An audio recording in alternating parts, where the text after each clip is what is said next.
right? But the thing here is, the reason why there's so much resistance against the Trump administration is because of all of the harm they've been causing. So they've deported people without due process and stuck innocent men in a prison in El Salvador. And then when the Supreme Court told them that they got to get them out, they refused. I mean, he has a plan to personally ethnically cleanse 2.1 million Palestinians off the Gaza Strip.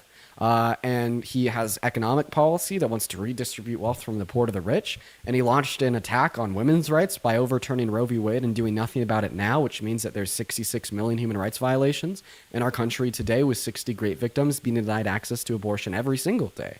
And those are just a few of the many reasons why there's so much resistance, right?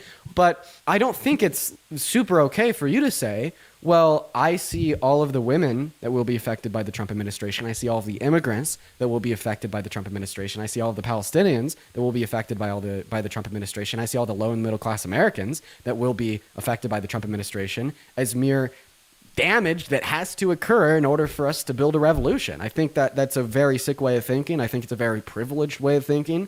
And I think that if you existed in any of these communities that Donald Trump is impeding harm on every single day of his term, you'd think very differently, and you definitely hold a lot of resentment towards people like yourself right now.